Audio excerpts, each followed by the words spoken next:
Vamos nos referir agora à fala propriamente dita. A fala pode acontecer a partir de várias entonações, de padrões diferenciados que vão produzir impacto, que vão produzir efeitos. Vamos falar inicialmente na questão da modulação.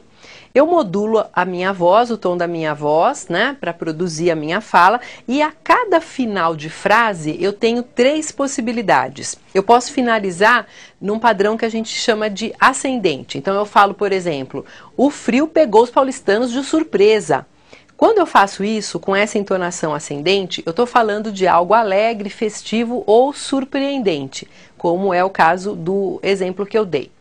Se eu estou falando, por outro lado, de algo mais sério, de conteúdo mais triste, ou se está envolvendo um lamento ou coisa parecida, é comum que eu faça a finalização descendente. Então eu posso dizer, por exemplo, o acidente matou 3 pessoas.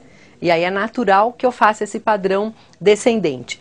E a gente costuma usar um padrão mais linear, sem muita variação, quando nos referimos a coisas mais objetivas, sem muito conteúdo atrelado ao emocional ou sem muita subjetividade. Então, por exemplo, quando falamos o dólar vale hoje R$ 1,62. É um padrão mais objetivo que deve acontecer dessa forma. Então, como essas entonações produzem impactos diferentes, elas devem oscilar de acordo com o conteúdo.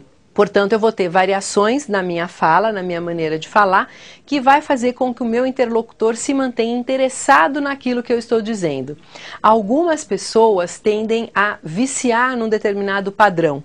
E aí essa forma engessada, previsível, ela passa a chamar mais a atenção do que o conteúdo que a pessoa está utilizando eventualmente na sua comunicação. O importante é que haja essa variação. Por exemplo, se eu falar mantendo sempre o mesmo padrão, o frio pegou os paulistanos de surpresa, as pessoas estão pegando os agasalhos nos armários, a previsão indica tempo ruim. Eu vou me tornar muito chatinha de falar dessa forma, porque isso é previsível, e tudo que é previsível deixa de produzir interesse em quem está nos vendo. Em termos de pausa, a pausa na nossa fala ela é muito importante. A pausa ela tem uma conotação didática. Então eu faço pausas para garantir que as pessoas que estão me ouvindo estão entendendo aquilo que eu estou dizendo. Portanto, quanto mais eu julgo o meu interlocutor necessitado de explicações, mais pausas eu vou utilizar. Quanto mais eu identifico que ele tem facilidade para me entender, a tendência é que eu utilize menos pausas. A gente deve dosar essas pausas para que a gente atinja de maneira eficiente o nosso interlocutor, separando blocos de significado, para que ele realmente tenha a oportunidade de acompanhar o nosso raciocínio. Não é interessante truncar uma informação sem que ela tenha sozinha um significado. Portanto, assim, não é comum a gente utilizar as pessoas voltaram para casa. A hora que eu uso essa pausa inadequada aí, o segmento as pessoas não tem significado nenhum. Portanto, quem me ouve vai perceber que tem alguma coisa de artificial na minha maneira de falar, na minha forma de me colocar. Se eu uso pausas excessivamente, eu posso passar para o meu interlocutor a impressão que eu acho que ele precisa de muito auxílio para me entender e ele pode se sentir desconfortável. Se eu digo, as pessoas voltaram para casa e perceberam que lá não havia ninguém.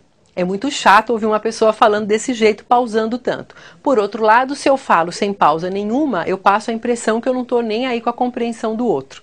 Então a pausa é um elemento importante e deve ser utilizado para marcar a importância dentro do discurso. Toda vez que eu faço uma pausa, é como se eu colocasse um holofote na informação que vem a seguir. Portanto, é um recurso que deve ser utilizado, mas nos locais corretos.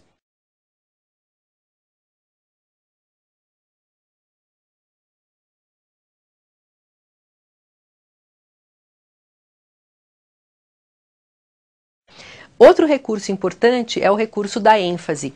Quando eu enfatizo alguma palavra, eu dou valor a essa palavra e eu me coloco pessoalmente mostrando para o meu interlocutor que eu estou considerando aquele trecho importante. Isso é fundamental. É a sensação que a gente comenta da mensagem subliminar. Então, o sujeito com quem eu estou falando vai perceber a minha utilização de ênfase como um cuidado que eu estou tendo em me colocar de maneira mais aberta, dando claramente qual é a minha opinião a respeito do assunto, a respeito daquela situação. Fora isso, a ênfase está muito associada à ideia de entusiasmo na comunicação. Então, por exemplo, às vezes a gente encontra executivos que falam corretamente, que se colocam de maneira impecável, a gente ouve a pessoa falar e julga assim, nossa, que sujeito equilibrado, controlado, como ele consegue passar bem a ideia dele. Mas se ele não marcar trechos do seu discurso com a ênfase, ele vai passar a ideia de pouco entusiasmo. Então, por exemplo, se eu digo alguma coisa do tipo, o presidente sancionou hoje a lei que altera a aposentadoria. Eu destaco hoje e nessa linha eu estou chamando a atenção para o momento em que a informação está acontecendo. Muda de figura se eu desloco essa ênfase para um outro trecho. Se eu falo, por exemplo, o presidente da República sancionou hoje a lei que altera a aposentadoria. Agora eu estou chamando a atenção para a mudança. Então, a ênfase é um recurso que é utilizado e que produz um impacto interessante, chama a atenção e passa para as pessoas a impressão de entusiasmo, de motivação em quem está falando. Isso, quando a gente está falando representando a empresa, é fundamental. Um outro recurso da fala que é interessante diz respeito à duração das vogais. As vogais, elas produzem um impacto muito importante. Se eu utilizo uma duração curta de vogais, eu passo a ideia de bastante objetividade. Então, por exemplo, se eu falo, as pessoas voltaram para casa, eu estou passando para você a impressão de estar dando uma informação bastante objetiva.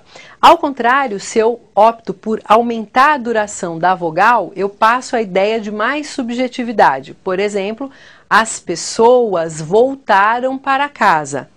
É claro que se eu preciso dar uma ordem ou se eu preciso passar uma informação de maneira precisa, por exemplo, numa reunião na empresa, eu não posso ter a opção 2, que é a do aumento de duração das vogais. Eu devo passar a ideia de mais objetividade, então eu preciso falar utilizando as vogais mais curtas. É essa a mensagem que eu vou estar transmitindo.